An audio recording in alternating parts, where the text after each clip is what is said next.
शरीरधारी के शरीर जब प्रकट होते हैं तो उसकी तदात्मता तत्काल प्रकट हो जाती है। जब तक जीवन मुक्त नहीं होगी तो ये चलता रहेगा। भूमि परत भा ढाबर पानी और तिम जीव ही माया लपटानी। आकाश से निर्मल जल गिरा और भूमि पर आते ही रज से मिलते ही गंदा हो जाता है।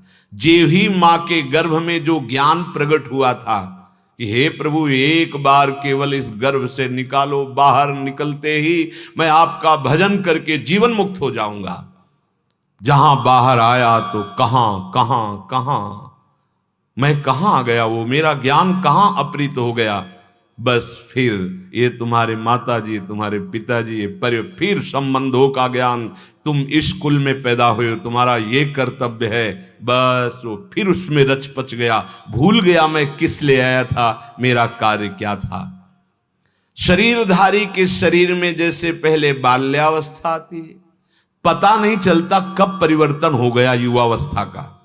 आज तक किसी ने तारीख नोट की कि आज इतने बजे से इतनी तिथि को मैं जवानी शुरू हो गई, पता नहीं चला। ऐसे वृद्धावस्था का पता नहीं चला कि इस तारीख से मेरी जवानी खत्म, मैं वृद्धावस्था को आ रहा हूं। तात्पर्य जन्म से लेकर के शरीर की प्रतिपल अवस्था बदलती गई, परिवर्तन होता गया, तुम्हारी अवस्था शरीर का नाश होता गया, तुम नहीं जान पाए। ऐसे ही मृत्यु दशा आ जाएगी, तुम नहीं जान पाओगे। भूले हुए हो इस शरीर का जो कर्तव्य था भगवत प्राप्ति, इस शरीर से राग हटा देना, वो हटा नहीं पाए। प्रधान कर्तव्य नहीं कर, बोले कमा रहे हैं, खा रहे हैं, ब्याह है, बच्चों को पढ़ा लिखा रहे। आप ये साधारण धर्म का वर्णन कर रहे हैं, लेकिन आप असाधारण कार्य के लिए मनुष्य शरीर आपको मिला था, आप आए थे तत्व बोध करने के लिए, भगवत प्राप्ति के लिए। चाहे गृहस्थ धर्म में हो चाहे विरक्त धर्म में, दोनों का एक ही कर्तव्य है, भगवत तत्व का ज्ञान हो जाना, भगवत चरणारविंद में प्रेम हो जाना। शरीरधारी अर्थात आत्म तत्व शरीर से मैं अलग हूं ऐसा समझ ही नहीं पाया, यही माया का भ्रम हो गया। यद्यपि मृषा छूटति कठिनाई, वो दृष्टा देख रहा है पर अपने को समझ नहीं पा रहा कि मैं दृष्टा हूं। वो अपने को यही दृश्य समझ रहा है, जो देखने में आता है उसे दृश्य कहते हैं। हम देख रहे हैं कि हम इस शरीर का बाल्यावस्था, जवानी, वृद्धावस्था, सामने वाले की मृत्यु अवस्था। महात्मा बुद्ध जब राजकुमार थे तो अपने मित्र के साथ भ्रमण करते थे, ऐसे विहरण करने के लिए निकले। एक दिन देखा कि बहुत जीर्ण शीर्ण का एक लाठी लिए हुए पुरुष जा रहा है। तो उनको ये क्या है, महलों में रहने वाले, तो ये क्या है?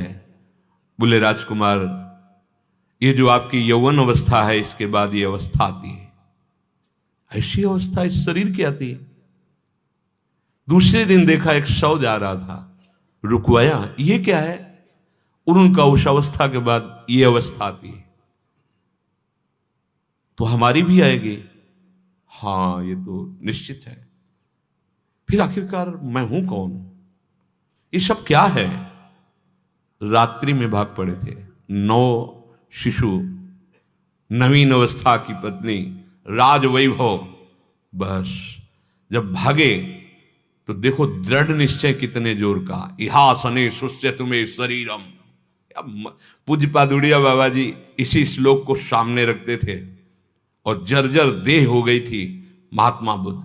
उस वृक्ष के नीचे बैठकर दृढ़ निश्चय किया, जब तक आत्मबोध नहीं हो जाता, चाहे मांस गलित हो जाए, हड्डियां टूट जाएं, प्राण निकल जाएं, तब तक मैं नहीं उठूंगा। मैं जानना चाहता हूं मैं कौन हूं। उसी को बोध वृक्ष कहते हैं, जिसके अंदर भगवान बुद्ध को बोध हुआ। हम लोग बहुत कमजोर संकल्प वाले बन गए।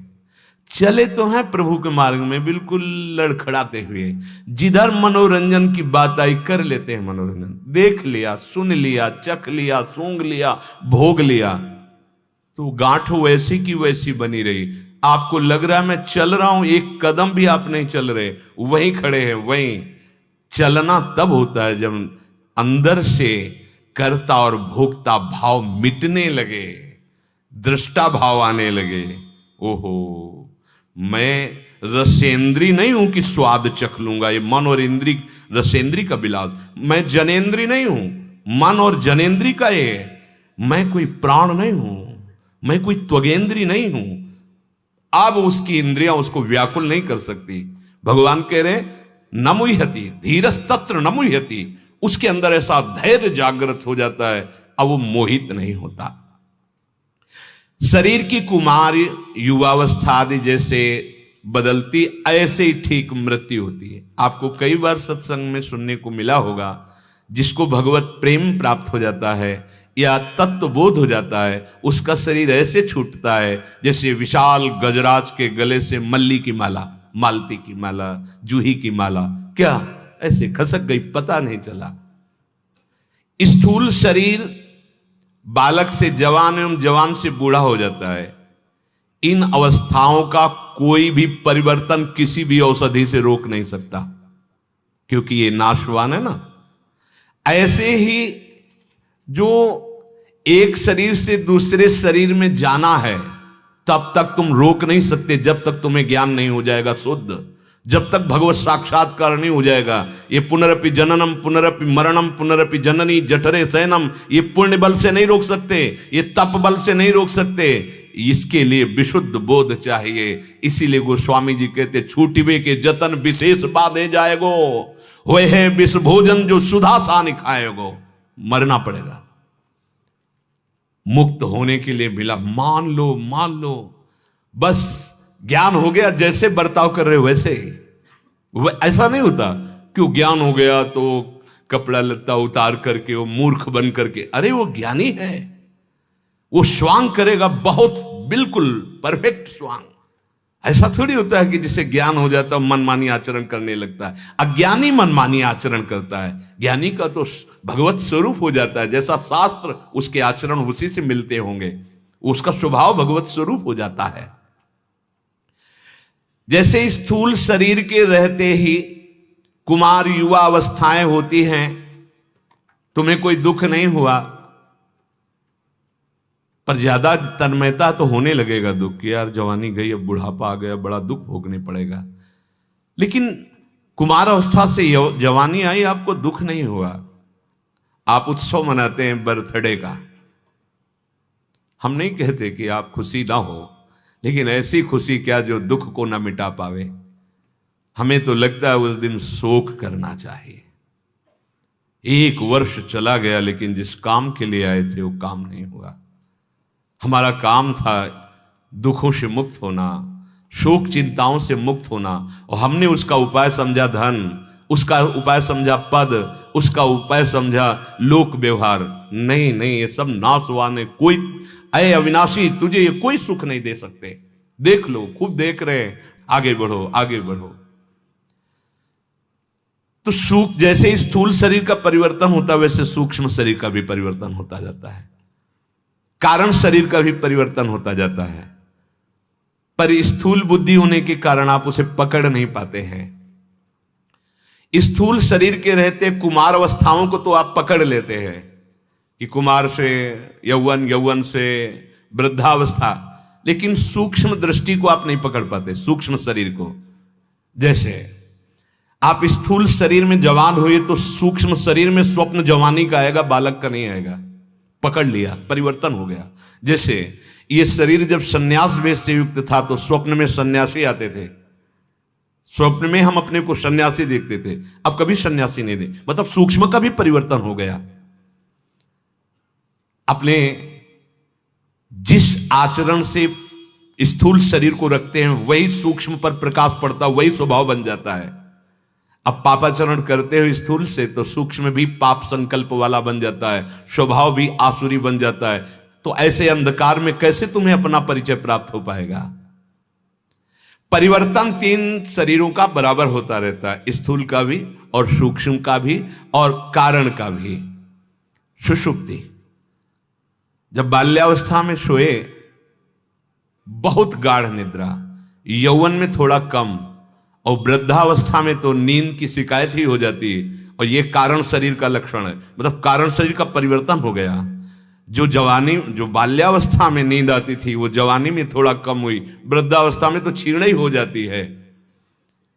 वो पड़ा रहे उसे नींद नहीं आती, सत्संग में जरूर आ जाएगी। सत्संग एक ऐसी औषधि है कि अगर सतोगुणी हो तो एकदम चेतना, और जैसे स्वाति का बूंद टपका पपीहा पी लिया, ऐसे रजोगुणी हो तो कुछ पकड़ोगे कुछ छोड़ दोगे, और तमोगुणी हो तो बिल्कुल पकड़ में नहीं आएगी, हां लार जरूर बहेगी, क्योंकि इसमें विश्राम मिलेगा। ये भागवतिक वातावरण है, जो नींद की गोली से भी नींद नहीं आएगी, वो यहां नींद आ जाएगी, विश्राम हो जाएगा। तो परिवर्तन हुआ स्थूल का भी, बाल्यावस्था, जवानी, बुढ़ापा, सूक्ष्म का भी परिवर्तन हुआ, लेकिन स्थूल, सूक्ष्म और कारण को जो तुम जान रहे, तुम्हारा परिवर्तन नहीं हुआ। तुम वही हो जो स्थूल को देख रहे हो, सूक्ष्म स्वप्न को देख रहे हो, कारण स्वभाव को भी देख रहे हो। देवता, पशु, पक्षी, किसी भी शरीर में देहाध्यास मिटाने का मार्ग नहीं है। इसीलिए देव दुर्लभ देही मनुष्य की कही गई है। आप अपने ऊपर कृपा कर लीजिए, और तुम्हारा परिवर्तन नहीं होता, तुम्हें कोई मार नहीं सकता, तुम जीवन मुक्त हो, ऐसा अनुभव करने के लिए सत्संग के द्वारा प्राप्त विवेक का प्रयोग कीजिए, पापाचरण रोक दीजिए। वो तुम्हारे इस देहाभिमान को और मजबूत कर देगा। अंधकार में गांठ नहीं खुलती है, प्रकाश चाहिए। ज्ञान का प्रकाश होगा तो जड़ चेतन की ग्रंथि लगी ही नहीं थी, आप जीवन मुक्त हो जाएंगे। धीरस्तत्र न मुह्यति, धीर पुरुष वही कहा जाता है या तो भगवान के प्रेम को प्राप्त हो गया है या स्वरूप बोध हो गया, दूसरे को धीर नहीं कहते। रसेंद्री और जनेंद्री के वेग को केवल आत्मज्ञानी सह सकता है या भगवत प्रेमी, दूसरा पाखंड नहीं सह पाएगा। इतनी सामर्थ्य नहीं है। प्रमथन स्वभाव वाली इंद्रियां और प्रमथन स्वभाव वाला मन एक सेकंड में आपको विचार करने का अवसर न देते हुए भ्रष्ट कर देगा। दो ही स्थितियां, या तो प्रेम की प्राप्ति की प्रबल लालसा, या प्रेम जिसको प्राप्त हो गया है, या ज्ञान की प्राप्ति का प्रबल जिज्ञासु, या ज्ञान जिसको प्राप्त हो गया है, वही धैर्यवान रसेंद्रिय और जनेंद्रिय को अपने काबू में कर लेता है। और जिसकी रसेंद्रिय जनेंद्रिय काबू में होगा वो जितेंद्रिय आत्मबोध को प्राप्त हो जाता है। श्रद्धावान लभते ज्ञानम तत्परा संहितेंद्रिया, ज्ञान हुआ है इसका परिचय है कि तुमने अपनी इंद्रियों पर विजय प्राप्त कर ली। अगर इंद्रियां बहिर्मुख होकर भोगों में विचरण कर रही हैं तो अभी ज्ञान का भ्रम है, ज्ञान नहीं प्राप्त हुआ है। जिसको सत का बोध हो गया है वो असत का कैसे भोग कर सकता है, वो असत क्रियाओं में कैसे सुखानुभूति कर सकता है। ऐसा धीर उपासक कभी विषय उसे मोहित नहीं कर सकते, उसके हृदय में संदेह नहीं हो सकता कि इस भोग में सुख है। धीर मनुष्य देहांतर की प्राप्ति में मोहित नहीं होता। शरीर छूटने का समय आया, अब वो ऊंच नीच योनियों में नहीं जाएगा, अब उसे मृत्यु का दुख नहीं मिलेगा। ऐसे फूल जैसे खिसक गया, शरीर छूटा, अपने स्वरूप में स्थित पहले भी था, हो गया शांत समुद्र। और प्रेमी पहले ही अपने भावदेह को प्राप्त कर लेता है। तो जैसे सांप की केचुल छूटने पर उसे कोई कष्ट नहीं होता, ऐसे प्रेमी को शरीर छूटने पर कोई कष्ट नहीं होता। धीरस्तत्र न मुह्यति, भगवान कहते हैं धीर पुरुष कभी इन आने जाने वाले शरीरों के बदलने पर मोहित नहीं होता। ये वो वही तुम हो। ये जो मान लिया है कि बहुत ऊंची बात है, वो तुम्हारी बात है, किसी और की बात नहीं है। तुम अपने को शरीर मान करके इतने कमजोर हो गए हो, हम नहीं जी सकते। कल किसी ने कहा कि विषय भोग तो नहीं छोड़ सकता, कोई ऐसा उपाय हो कि विषय भोगते हुए भगवान मिल जाए। कहना पड़ता है हाँ हाँ ठीक है, तुम राधा राधा जपो। क्यों? तुम कमजोर हो गए हो। पहले तुम ये महाबल अंदर धारण करो, फिर तुम्हें ऐसी स्थिति प्राप्त हो जाएगी कि रुचेगा ही नहीं। अगर उसको कह दे ऐसे तो भगवत प्राप्ति नहीं हो सकती, नहीं नहीं है उपाय। तुम विषय भोगों में लगे हो ना, ठीक है, उसे सुख मान रहे हो ना, ठीक है, डालो ये औषधि अपने हृदय में, राधा राधा राधा राधा। अब ये ज्ञान प्रकाश करेगी और फिर आप देख पाओगे कि आपको जलन पैदा होने लगेगी भोगों में।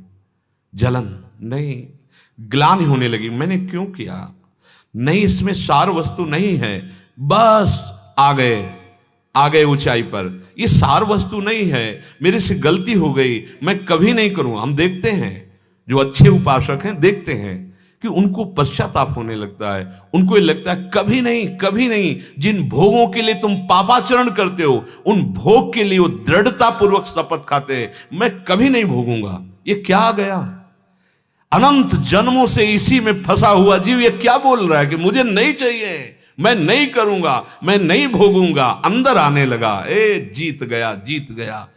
अनंत काल से माया ने परास्त कर रखा था, आज राधा नाम ने जिता दिया।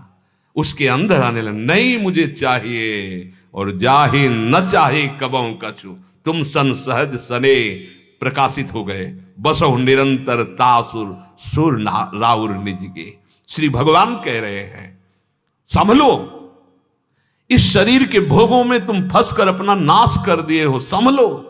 मात्रा स्पर्शास्तु कौन्तेय शीतोष्ण सुख दुख दाह, आगमा पायनो अनित्यास तास्तितिक्षस्व भारत। हे कुंती नंदन, इंद्रियों के विषय ये जड़ पदार्थ हैं, तुझ आत्म स्वरूप को ये कभी सुख नहीं दे सकते। आज तक किसी को मिला हो तो बताना।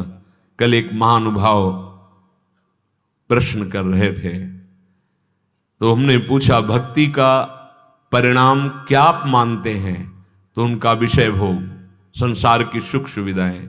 गलत, गलत।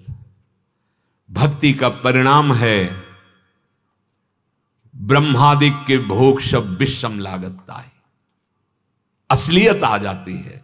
भक्ति का परिणाम है विषय भोग, निद्रा, हंसी, जगत प्रीति, बहुबात, ये अच्छा ही नहीं लगता।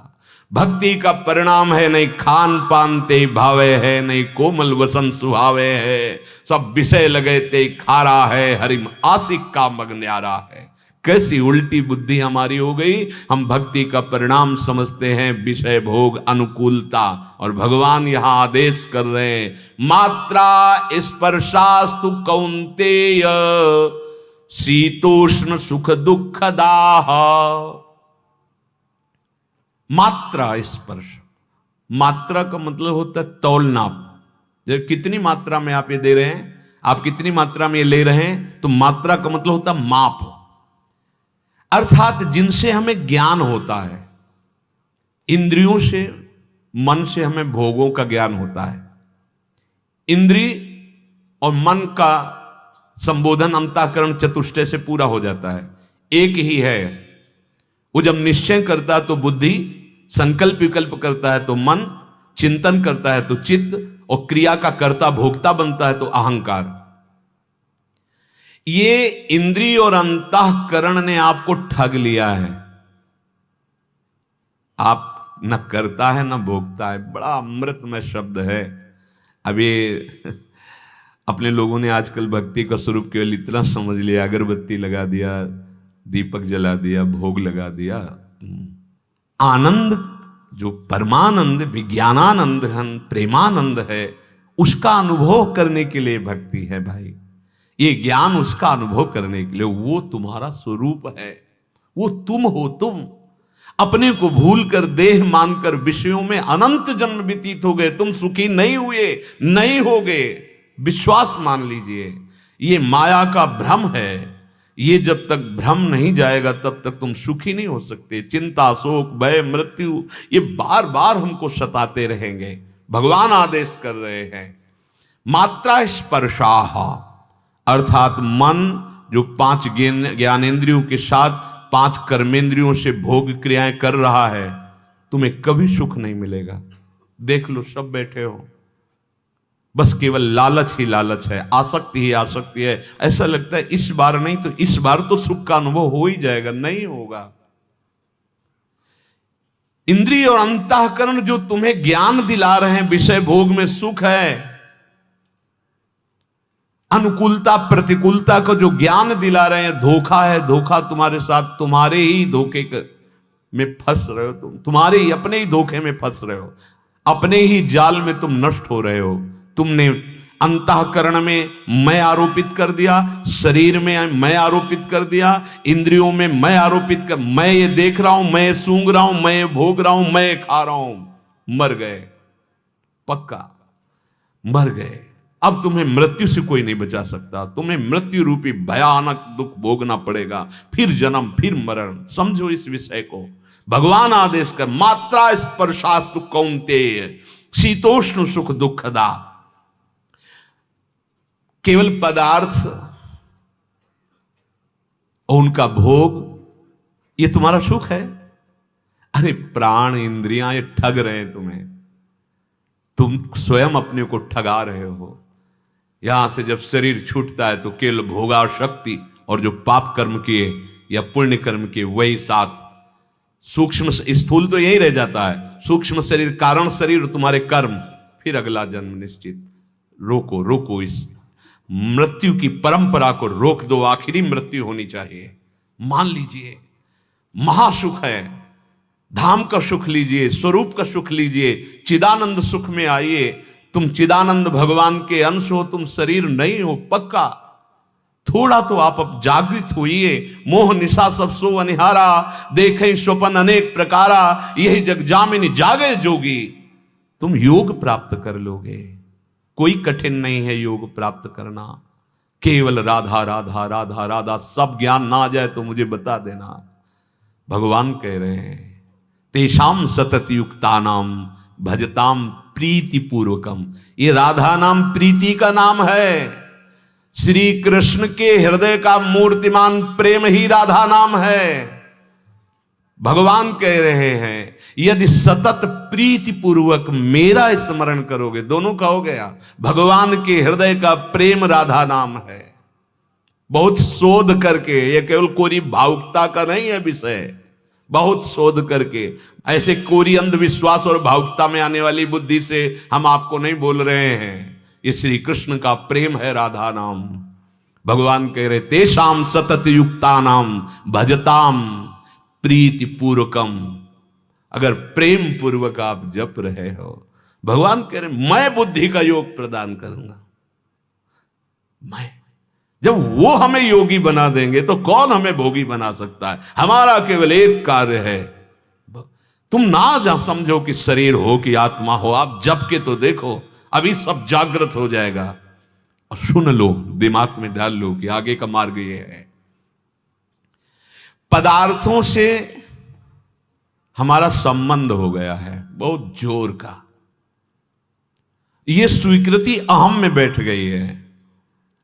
जैसे पति पधार गया, 20 वर्ष हो गए,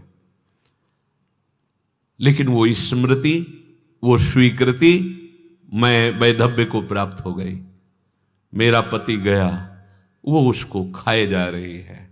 अगर सत से चलती है तो बहुत अंदर जलन होता है, अगर असत स्वीकार कर लेती है तो जलन का ज्वाला रूप हो जाता है।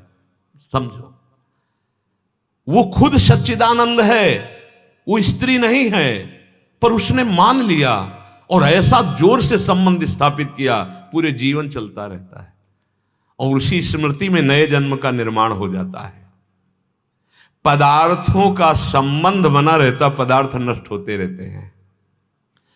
भगवान कह रहे हैं शीतोष्ण सुख दुखदा। शीत शीतलता, उष्ण गर्मी, क्षमता नहीं रह गई शरीरों की, है नहीं रह गई। पूरे जीवन भर इसी बात का अनुभव करता है उपासक, तब ये भाव स्वरूप बोध होता है। गर्मी सर्दी इसका सीधे प्रकृति का वार रहना, सीधे। अब गर्मी और सर्दी का दूसरा भी भाव है। प्रतिकूलता में जलन होती है, अनुकूलता में शीतलता का अनुभव होता है।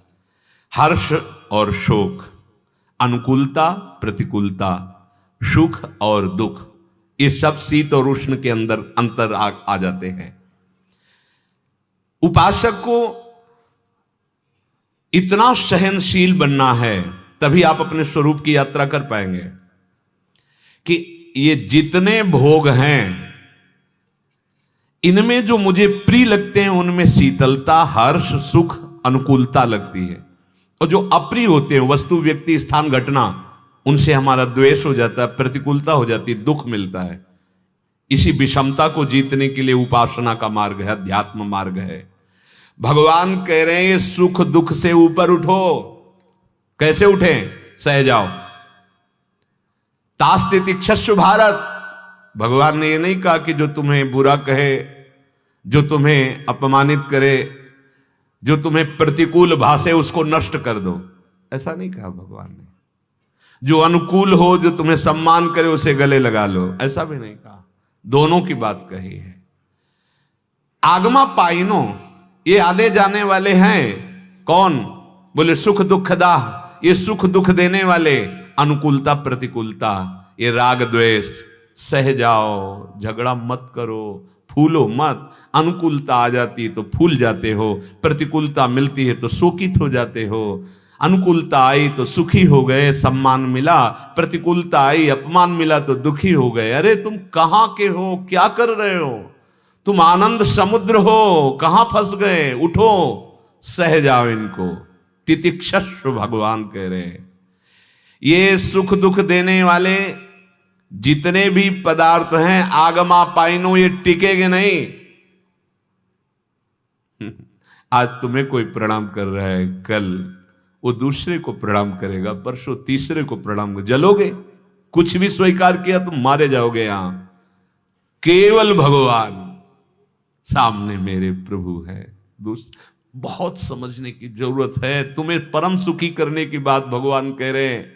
ये अनुकूलता प्रतिकूलता, ये सुख दुख, ये मान सम्मान, ये द्वंद्व है, ये विषमता है।